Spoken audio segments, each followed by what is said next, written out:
भविष्याची कुठे ना कुठेतरी सुरुवात होतेच. अशाच एका भविष्याची सुरुवात होत आहे आता जिओ BP बरोबर, जिथं तुम्हाला मिळेल 4.3% पर्यंत जादा मायलेज देणारे डिझेल, तेही मार्केट रेटमध्ये. चला तर मग आजच भेट द्या मन मंदिर पेट्रोलियम, कराड रोड, विटा. गलाई बांधवांसाठी आनंदाची बातमी. इरा कॉर्पोरेशन घेऊन आले आहे गलाई बांधवांसाठी full automatic gold and silver refine machine, त्याही विविध कॅपॅसिटीमध्ये.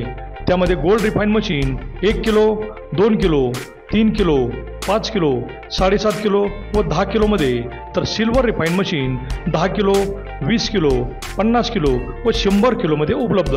मशीन पूर्ण इन्स्टॉलेशन व डेमो विश्वासू स्टाफमार्फत. प्युरिटी गॅरंटी 9995 ते 9999. मशीनमध्ये वापरणारे पंप, मोटर व पूर्ण साहित्य हे चांगल्या, उच्च तसेच इम्पॉर्टंट क्वालिटीचे. पूर्ण in house production. Silver refinery प्लांटमध्ये नायट्रिक ॲसिडची रिकव्हरी करणारा स्क्रबर. 24/7 service guarantee. अनुभवी व विश्वासू स्टाफ. आपत्कालीन सुविधा व सर्व्हिससाठी राखीव स्टाफ. फक्त आपल्या गलाई बांधवांसाठी किमतीच्या 50% ॲडव्हान्सवरती मशीन इन्स्टॉलेशन. आमच्या शाखा अहमदाबाद, बेंगलुरू, हैदराबाद, चेन्नई, लखनौ, नवी दिल्ली व कोलकाता येथे. आजच संपर्क करा. इरा कॉर्पोरेशन, पुरुषोत्तम पांढरे, 92 65 12 64 84 व पूनम मोरे 93 72 87 35 04. नमस्कार, प्राईम न्यूजमध्ये आपल्या सर्वांचे स्वागत. लोकसभेचा निकाल जवळ येईल तशा अनेक प्रतिक्रिया आणि अनेकांचे अंदाज सोशल मीडियावर येऊ लागले आहेत. तर अनेक जण अजूनही EVM मशीनवर शंका घेताना दिसत आहेत. सुरुवातीलाच उद्धव ठाकरे यांनी चंद्रहार पाटील यांची उमेदवारी घोषित केली आणि महाविकास आघाडीतील अंतर्गत लढाई बाहेर आली आणि विशाल पाटील यांनी अपक्ष लढण्याचा निर्णय घेतला. भाजपाचे संजय काका पाटील राहिले बाजूला आणि महाविकास आघाडीत प्रचंड संघर्ष उफाळून आला. पण प्रमुख नेत्यांनी तो चेहऱ्यावर येऊ दिला नाही. विश्वजित कदम यांनी विशाल पाटील यांना उमेदवारी मिळावी म्हणून अतोनात प्रयत्न केले. त्यांनी विशाल पाटील यांना उमेदवारी द्या, निवडून आणतो असे आवाहनच पक्षश्रेष्ठींना केले, पण त्याचा काही उपयोग झाला नाही. त्यामुळे विशाल पाटील यांनी अखेर अपक्ष अर्ज भरला.